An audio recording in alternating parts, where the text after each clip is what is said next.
Hello students, मैं संजय गोस्वामी आज फिर से फिजिक्स का एक महत्वपूर्ण टॉपिक विद्युत चुंबकीय प्रेरण एवं प्रत्यावर्ती धारा चैप्टर से लेके आया हूँ।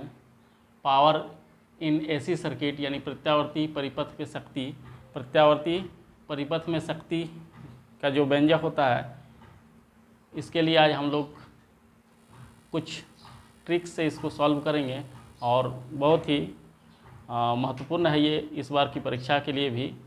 एकेडमिक एग्ज़ाम जो 12-22 में आपका आयोजन होने वाला है, उसी परीक्षा के लिए ये टॉपिक महत्वपूर्ण भी है और आप लोगों के लिए ये जानना भी ज़रूरी है।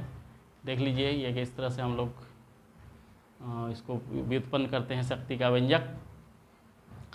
तो शक्ति का व्यंजक प्राप्त करने के लिए हम लोग क्या करते हैं, एक परिपथ जो होता है उसके उत्पादक की वोल्टेज और उसमें जो धारा प्रवाहित होती है उसको गुना कर देते हैं।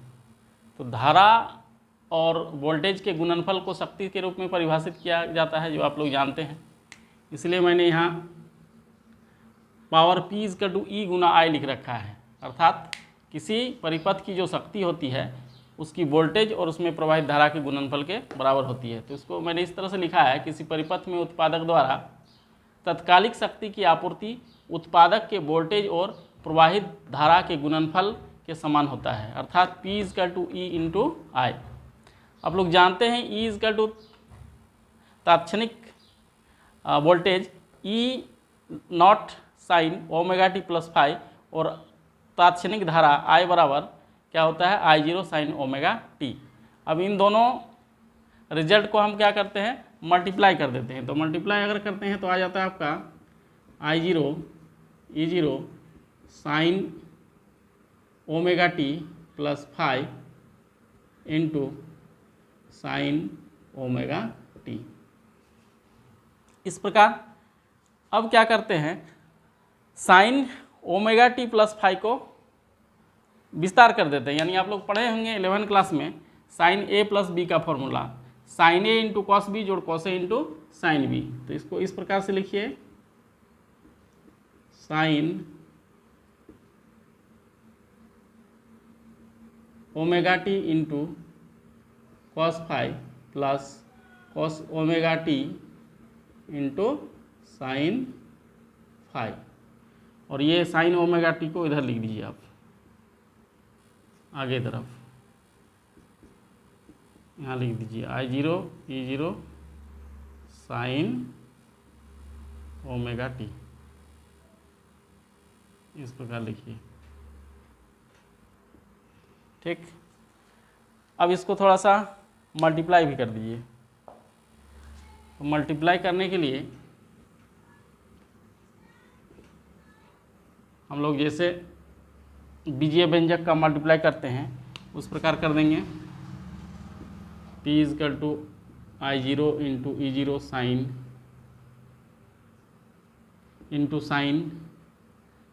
square ωt × cos ϕ plus cos ωt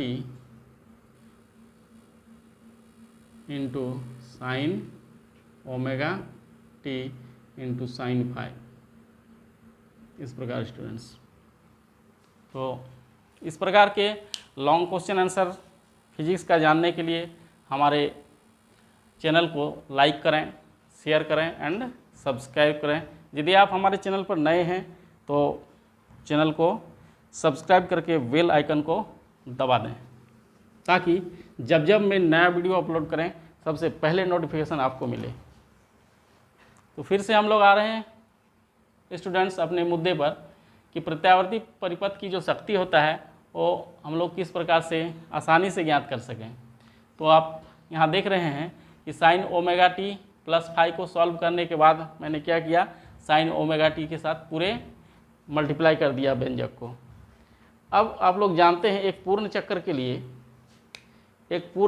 लिए जो होता है फॉर कंप्लीट सर्कल, एक पूर्ण चक्कर के लिए आप यहाँ लिखिए, एक पूर्ण चक्कर के लिए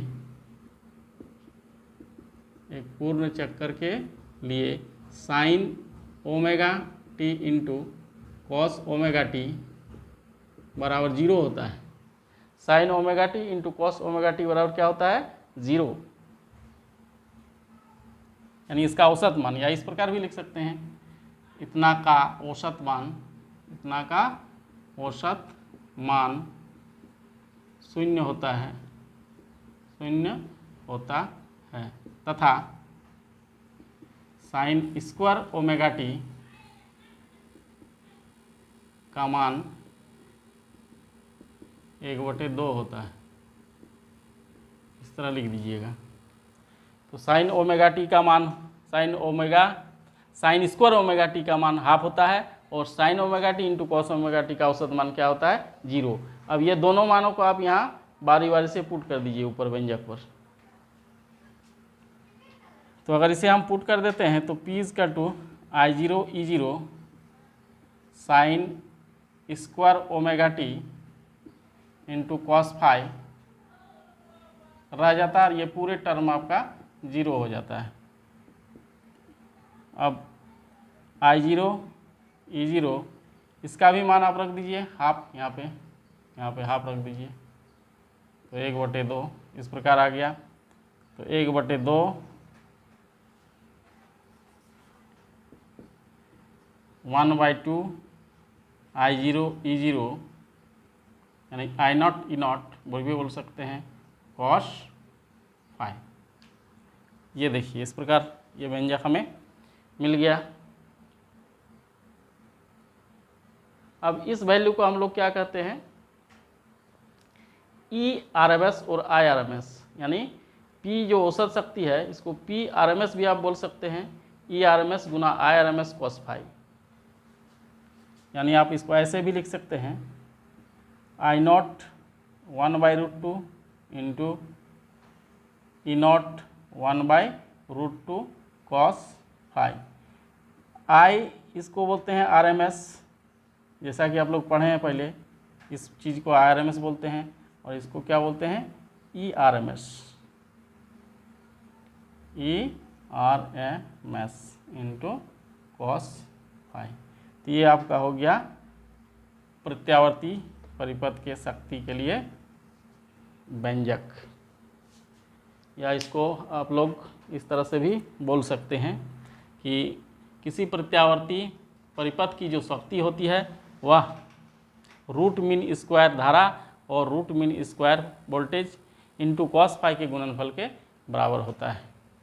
इसी तरह का और भी वीडियो देखने के लिए मेरे चैनल को देखते रहिए students. Thank you for watching.